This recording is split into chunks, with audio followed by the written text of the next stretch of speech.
வணக்கம் நண்பர்களே. திருலட்சுமி சீரியல் செம்ம பரபரப்பாக போயிட்டு இருக்குன்னே சொல்லலாங்க. பரபரப்பான கட்டத்தில் பார்த்தோன்னா, கௌதம் திருவோட என்கேஜ்மெண்ட் அன்னைக்கு திருவை போட்டு தள்ள ரவுடிகளுக்கிட்ட டார்கெட் ஃபிக்ஸ் பண்ணுறாங்க. அதோட டீலிங்கை முடிச்சுக்கிட்டாங்க.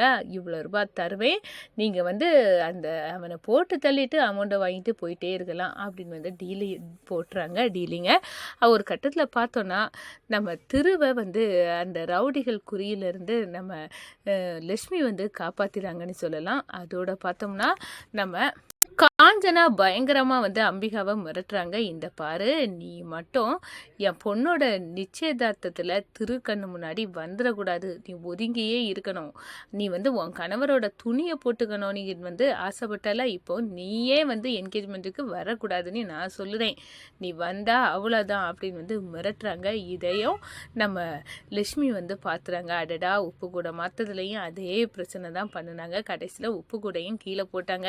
இப்போ இதில் வேற நம்ம அம்பிகா அம்மாவை மிரட்ட ஆரம்பிச்சிட்டாங்க. காஞ்சனம்மா ஏன் தான் இப்படி இருக்காங்கன்னு தெரியல அப்படின்னு அந்த இடத்துல அதிர்ச்சியில் இருக்கிறாங்க. ஒரு கட்டத்தில் பார்த்தோன்னா நம்ம ஸ்ரீயும் திருவை ரொமான்ஸாக பண்ணிட்டு இருக்காங்க. அந்த நேரம் நம்ம மகா பார்த்து அதிர்ச்சியில் வாயை பழக்கிறாங்க. அதை பற்றி தான் இந்த வீடியோக்குள்ளே பார்க்க போகிறோம்.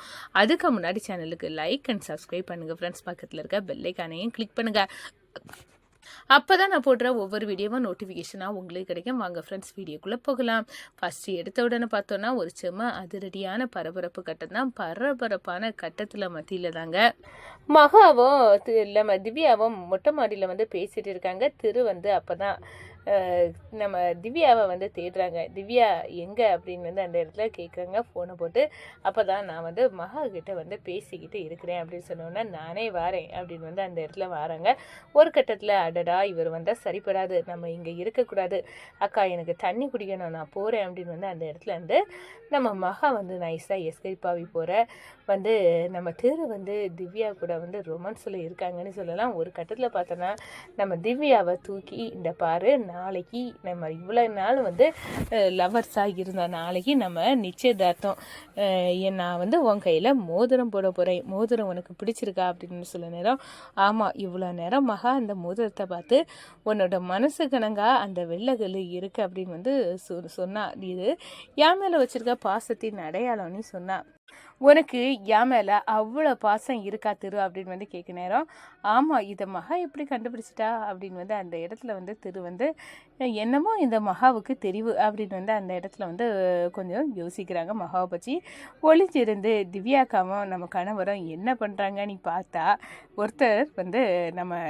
திரு நம்ம திவ்யாவை அப்படியே அலைக்கா தூக்குறாங்க. இதை பார்த்து அப்படியே அதிர்ச்சியில் அப்படியே பார்த்து உறைஞ்சி நிற்கிறாங்க நம்ம மகா. இதை பார்த்து, இந்த பாரு, நாளைக்கு நம்ம ரெண்டு பேரும் மேடையில் ஒன்றாட்டு இருந்து நான் உன் கையில் மோதிரம் போடுவேன், நீ என் கையில் மோதிரம் போடுவா, அவ்வளோ சந்தோஷமான ஒரு நிகழ்ச்சி நடக்க போகுது, நம்ம இவ்வளோ நாள் எதிர்பார்த்த அந்த காதலின் அடையாளம் நாளைக்கு வெளிப்பட போகுது அப்படின்னு அந்த இடத்துல சந்தோஷமாட்டு இருக்கிறாங்க. ஒரு கட்டத்தில் பார்த்தோன்னா காஞ்சனா நம்ம கவிதா கூட எல்லாம் சேர்ந்து ஸ்கெட்சை போடுறாங்க. எப்படி பார்த்தாலும் நடக்க இருக்க நிச்சயதார்த்தத்தில் அம்பிகாவை வரவிடக்கூடாது. அவள் ஒரு துணிக்கு, அதுவும் அவள் ஆசையோடு வச்ச துணியை திருவுக்கு போட்டு வச்சு, திருவோட இது நிச்சயதார்த்தத்தில் அந்த பழைய துணியை கொண்டு போடணும்னு நினச்சால, அப்படிப்பட்டவா என்கேஜ்மெண்ட்டில் பையன் எந்த கோலத்தில் நிற்கானி பார்க்க முடியாமல் தவிக்கணும். என்கேஜ்மெண்ட்டுக்குள்ள அவள் நிற்க முடியாது நம்ம கண்ணு முன்னால் அப்படின்னு அந்த இடத்துல இவளுக்கு இவ்வளோ கொழுப்பாச்சு போச்சுல. இந்த வீட்டில் மகாவோட சேர்ந்து அவளும் கொழுப்பெடுத்து திரியா இந்த அம்பிகா. அவளை எந்த இடத்துல ஓரங்கட்டணுமோ அதை கரெக்டாக பண்ணணும் அப்படின்னு அந்த இடத்துல கவிதாட்ட சொல்ல நேரம், அக்கா, எனக்கு தெரியும் நீ எந்த அளவுக்கு என் மேலே பாசம் வச்சிருக்கா, நீ அம்பிகா மேலே எந்த அளவுக்கு வெறுப்பாக இருக்கான்னு எனக்கு புரிஞ்சுக்க தெரியுதுக்கா. உன் ஆசை நிறைவேறும். கண்டிப்பாக அம்பிகா என்னை அடிக்கும், கண்டிப்பாக பழி தீர்க்கணும், நானும் கொதித்துட்டு தான் இருக்கேன், அது நடந்தால் ரொம்ப சந்தோஷந்தாங்க்கா அப்படின்னு அந்த இடத்துல சொல்லுறாங்க கவிதா. ஆனால் மனசுக்குள்ளே என்ன, நீ மாப்பிள்ளைய கனவு கண்டுட்டு இருந்த அந்த திருவம் அந்த பட்டு வேட்டி பட்டு சட்டையை போட்டுட்டு அண்ணன் போன இடத்துக்கே அனுப்பி வைக்கிறதுக்கு என் கணவர் கௌதம் துடிச்சிட்டு இருக்காரு அப்படின்னு வந்து அந்த இடத்துல வந்து நினைக்கிறாங்க. ஒரு கட்டத்தில் பார்த்தோன்னா நம்ம கௌதமுக்கு கால் பண்ணுறாங்க. உங்கள் திட்டத்தெல்லாம் நான் யோசித்து பார்த்தேன், ரொம்ப சந்தோஷமாக இருந்து என் கல்யாணம் நிச்சயதார்த்தம் அப்படின்னு வந்து அந்த திவ்யா கூட முடிஞ்சிட்டுனா காஞ்சனா இதே வந்து பிழைப்பாக வச்சு உயிரோடு இல்லாட்டாலும் கண்டிப்பாக இந்த சொத்தெல்லாம் ஸ்ரீக்கு சேரணும் அப்படின்னு வந்து ஆட்டை போட வாய்ப்பு இருக்குது.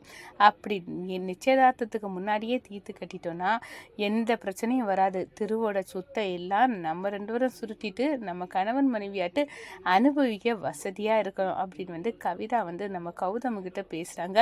ஒரு கட்டத்தில் பார்த்தோன்னா நம்ம மகா மறைஞ்சு நின்று கேட்குறாங்க, என்னடா நம்ம கணவர் திருவை வந்து போட்டு தள்ளுவாங்களா நிச்சயதார்த்தத்தில், இப்படியெல்லாம் இந்த கவிதா வந்து அத்தையாக இருந்துக்கிட்டு இப்படி ஒரு வேலையை பண்ணிக்கிட்டு இருக்காங்களே கடவுளே, ஏன் இவங்க புத்தி இப்படி இருக்குது? காஞ்சனா அம்மா என்னன்னா அம்பிகா அம்மாவை மேலே அவ்வளோ விருப்பம் வஞ்சன்ஸும் வச்சுட்டு இருக்காங்க. இவங்க கூட பிறந்த அண்ணனோட பையனையே நிச்சயதார்த்தத்தில் போட்டு தள்ளதுக்கு செட் பண்ணுறாங்க. அப்படி செட் பண்ண அளவுக்கு இவங்களுக்கு என்ன பிரச்சனை இவங்களுக்குள்ளே ஓடிட்டு இருக்குன்னு தெரியல. அதுவும் இல்லாமல் நானும் நீங்களும் சேர்ந்து வாழணும் அப்படின்னு எல்லாம் இவங்க பேசுகிறாங்கன்னா இவங்களுக்கு கணவர் இருக்காரா, இவங்களுக்கு கல்யாணம் ஆகியிருக்கா? அப்படி இருந்து ஏன் இவங்க கணவர் வீட்டுக்கு போகாமல் இங்கே இருக்காங்க, இங்கேருந்து தொந்தரவு பண்ணிட்டு இருக்காங்க? ஒன்றும் புரியலையே. இவங்க மனசில் எப்போவுமே ஒரு வெறுப்பு அடுத்தால எல்லாம் வந்து எடுத்தெறிஞ்சு பேசுகிற அளவுக்கு இருக்குது. இவங்க சொன்னதை செய்துருவாங்க. அப்படிப்பட்டவங்க அப்படி இருக்கப்பட்டவங்கள கடவுளே நல்லூரம்மா நீ தான் வந்து என்கேஜ்மெண்ட்டில் எந்த பிரச்சனையும் வரக்கூடாது. திவ்யாக்காவும் என் கணவர் திருவன் வந்து சந்தோஷமாக இருக்கணும், அதுக்கு வழி பண்ணணும். இது எந்த காரணத்துக்கு உண்டாலும் என் கணவரோட உயிருக்கு ஆபத்து வந்துடக்கூடாது அப்படின்னு வந்து அந்த இடத்துல வந்து வேண்டிக்கிறாங்க. நான் இருக்கிறது வர நடக்க விட மாட்டேன். என் கணவருக்கு ஆபத்தை எங்கள் அம்மாவோட புத்தகத்தில் நான் படிக்கணும். அதோட படித்து நம்ம கவிதாவின் திட்டத்தை சதி திட்டத்தை முறியடிக்கணும். ஆனால் கவிதா வந்து யாரையோ அப்போ கல்யாணம் பண்ணியிருக்கா, அதை மறைச்சி வாழ்ந்துட்டு இருக்கா அப்படின்னு வந்து பயங்கரமான ஒரு நம்ம கவிதாவின் பிளானு எல்லாத்தையும் வந்து மறைஞ்சு நின்று கேட்ட நம்ம லட்சுமி பார்த்து அதிர்ச்சி அடைகிறாங்க. நான் இருக்கிறது வர உங்கள் திட்டம் நடக்காது, இது என் கணவரின் குடும்பம். அப்படி இருக்க நேரம் என் கணவர் குடும்பத்தை சந்தோஷமாக பார்த்துக்க வேண்டியது என் பொறுப்பு அப்படின்னு வந்து அந்த இடத்துல நம்ம லட்சுமி வந்து ஃபீல் பண்ணுறாங்க. இந்த சைடை பார்த்தோன்னா நிச்சயதார்த்த வேலை களை கட்டிடுச்சு. நம்ம அம்பிகா மாட்டை வந்து நேரடியாக காஞ்சனா இந்த பாரு, உன் பையன் நிச்சயதார்த்தம் என் பொண்ணு கூட நடக்கணும்னா கண்டிப்பாக நீ உன் பையன் கண்ணு முன்னாடி வந்து நிற்கக்கூடாது. இந்த நிச்சயதார்த்தத்தை நீ பார்க்கக்கூடாது. ஏதாவது ஒரு காரணத்தை சொல்லி வீட்டோடு முடங்கி கடந்துரு. எங்கள் கூட வரணும், இதெல்லாம் நடக்கிறத பார்க்கணும், சந்தோஷப்படணும் அப்படின்னு எல்லாம் நினைக்காத. அதெல்லாம் நடக்க விட மாட்டா இந்த காஞ்சனா அப்படின்னு வந்து மிரட்டுறாங்க. ஒரு கட்டத்தில் பார்த்தோம்னா என்ன இவங்க இப்படி இருக்காங்க அப்படின்னு வந்து நம்ம திவ்யாவை வந்து கூப்பிட்றாங்க. இந்த பாருங்க, உங்கள் அம்மா செய்த செயலால் உங்களுக்கு தாங்க வந்து அவமானம். ஏன்னா உங்கள் அம்மா நம்ம அம்பிகா அம்மா கிட்ட வந்து நீங்கள் இந்த நிச்சயதார்த்தத்தில் கலந்துக்க கூடாதுன்னு மிரட்டுறாங்க அப்படின்னு சொன்னோன்னா, என்ன அம்மா இப்படிப்பட்ட வேலையே பண்ணிட்டாங்களா அப்படின்னு வந்து அந்த இடத்துல வந்து நம்ம காஞ்சனாவை வந்து அடிக்க கள இறங்குறாங்க நம்ம திவ்யா.